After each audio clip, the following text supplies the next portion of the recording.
Hi guys, Maikeru here. This is my Queen Black Dragon solo guide. In this guide I'm going to show you a complete guide of every single combat style. So I'll cover the range, mage and melee setup. I'll show low level setups and high level setups. In the description I'll put timestamps to each part to make it easier for you guys to navigate.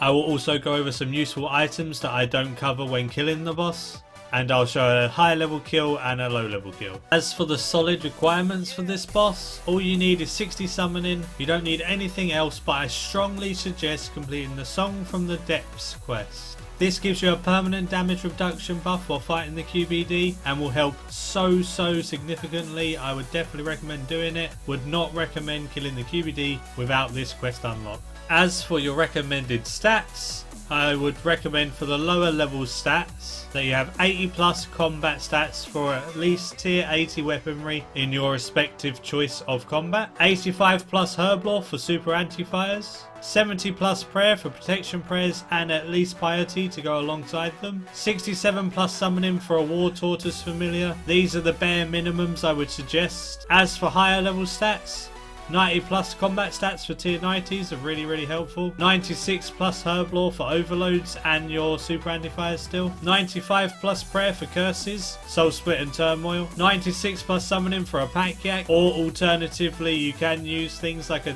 titan at 99. Before we start, I want to talk about a couple of useful items to note. Some of the good auras to use here include the sharpshooter, brawler, runic accuracy, vamp and penance.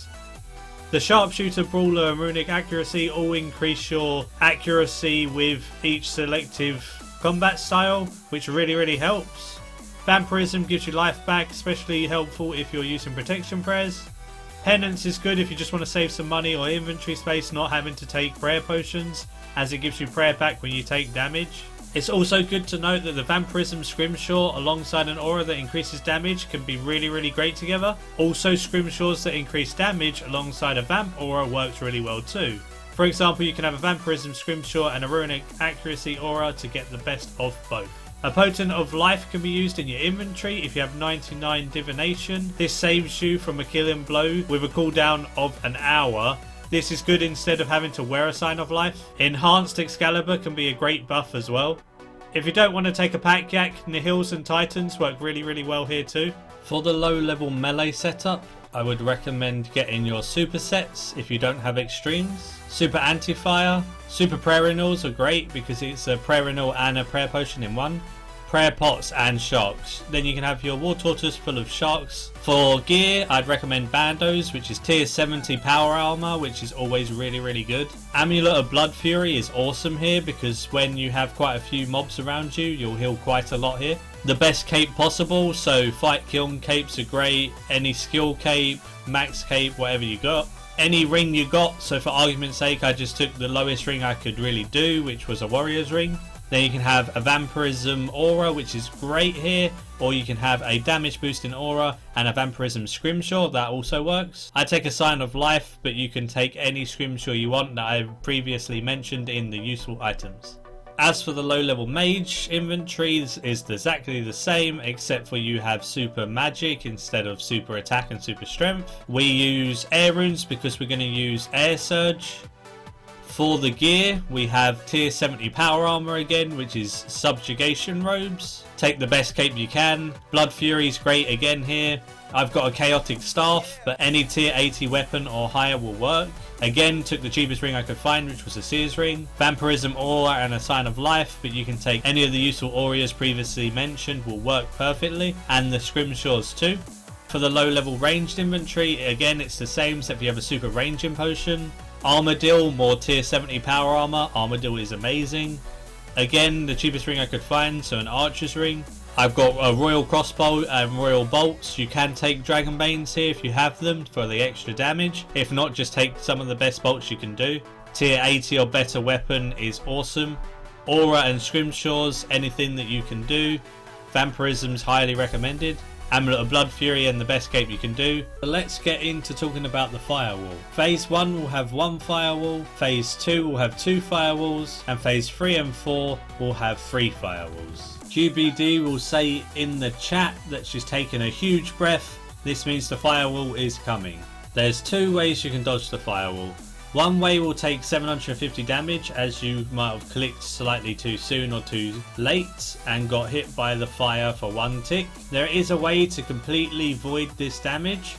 As you can see, if you run back just before the fire is going to hit you and you attack the QBD, so you go back forward through the fire, if you time this right like I have in this video, if you're using melee or if you're using ranger mage, you can do this to take 0 damage.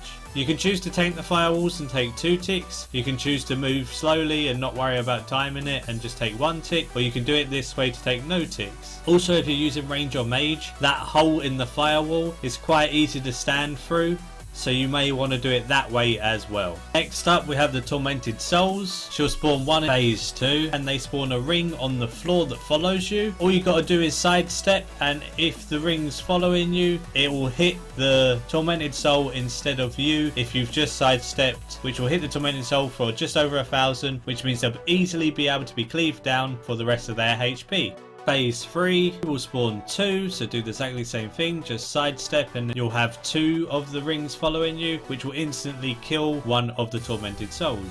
Phase 4 can be slightly more difficult. They'll spawn 4. Try and run diagonally downwards to hit the one in the corner. If you still have more following you, kite it around and hit them again. If 1 or 2 of the circles hits you, it won't be the end of the world. As long as you move and you kill at least one of the Tormented Souls, they'll take a couple of hits from the circles. The Tormented Souls seem to spawn in different places on Phase 4, so be wary of this. Also, if you don't kill the Tormented Souls, they can easily just teleport into the corner. If they're saying that they're going to try and stop time, you're going to want to kill them as soon as possible, otherwise they will freeze time, you won't be able to move, and it can easily lead to your death. If this happens and they're channeling in the corner, kill them as soon as possible, or death is very easy if the time is frozen. AoEing down the souls is a good idea because the QBD can siphon life from them like she is right now. Most dangerous thing in phase 4 for me personally is when she starts breathing extremely hot flames. Make sure you're standing to the side and not in the middle of the platform, otherwise you'll take insane amounts of damage. You'll get hit for 2Ks even through super anti-fire potions. If you're standing at the side you take 750s. The damage can really add up, but it's nothing you can't just eat a couple of food and overcome. Definitely make sure you're to the side when this happens. Always be checking your chat for this notification.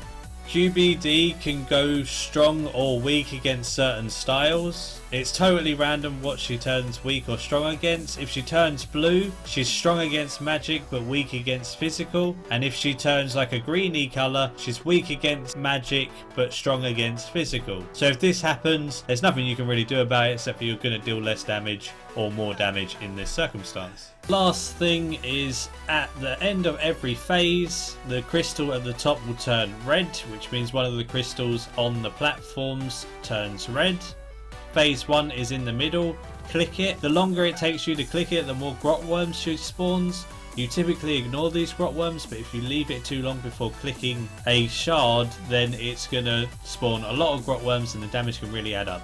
Try and click them as soon as possible. If you're using melee, you can surge over to them. If you're using range or mage, you can stand close and click them. Make sure you're not standing on the water because you take damage over time, so always be standing on the platform. Just stand as close as you can and then just run and click it. You should only spawn around one grot worm every time, and then they won't deal any damage to you really at all. So the first one you click is in the middle platform, then it's to the south, then it's to the north, and then it's the middle at the back. Now I'm going to show you a low level kill with Mage. Like I said before, make sure you're auto casting Air Surge.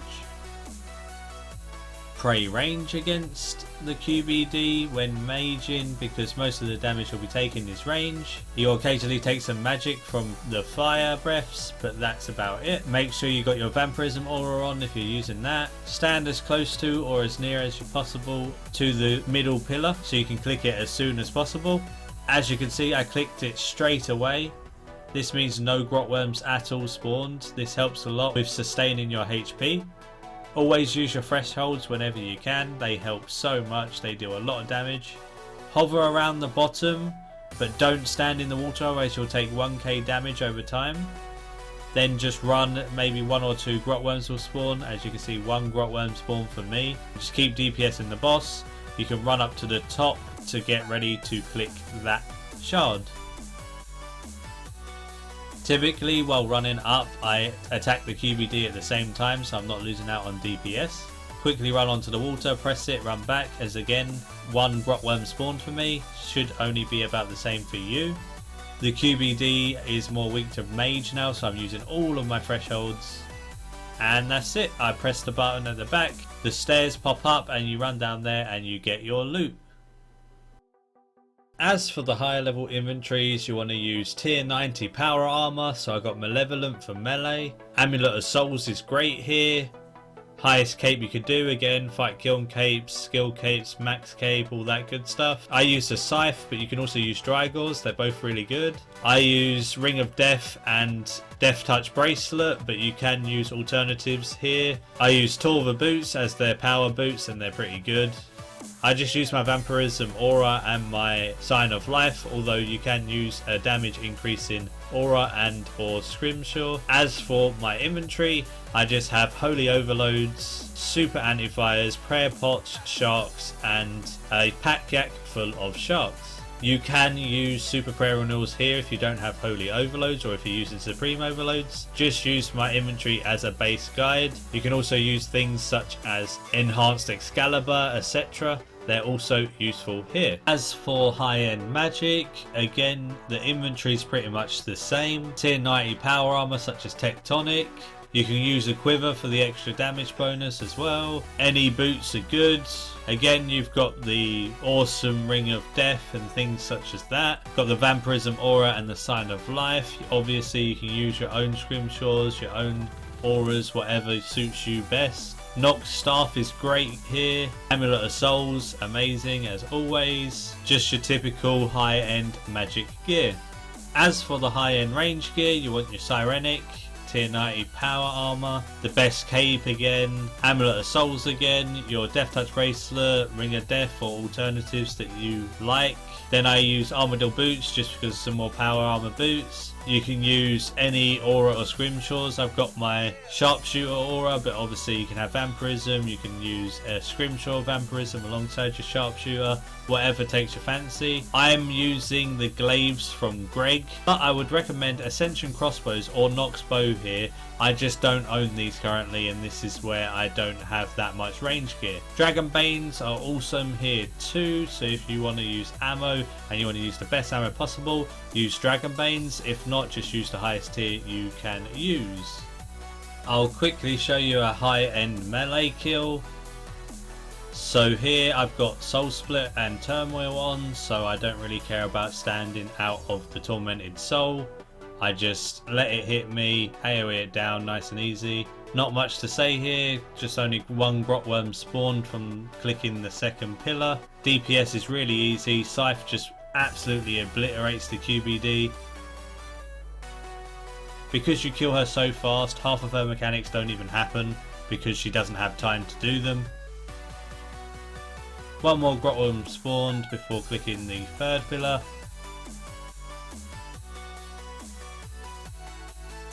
She's turned blue, so melee's even more damage. If I wasn't dealing enough with the Scythe, I definitely am now. Then the last pillar and it opens. So nice quick kills, really simple to do with high-end gear. Barely any food needed either. Thanks for watching. I hope this guide has been helpful to you. I spent quite a lot of time on it to make sure it was as good as it possibly could be, and I tried to cover everything possible in this fight. If you enjoyed the content, give it a like, subscribe if you're new for future content like this. Join the Friends Chat Maikeru if you fancy a chat. Always a nice bunch of active people in there. Always lovely to chat to everyone. Comment down below if there's anything particular you would like to see in the future. Looks like I'm going to be doing a loot from 500 goblins from the latest straw poll. Yay me. Until next time guys, see ya.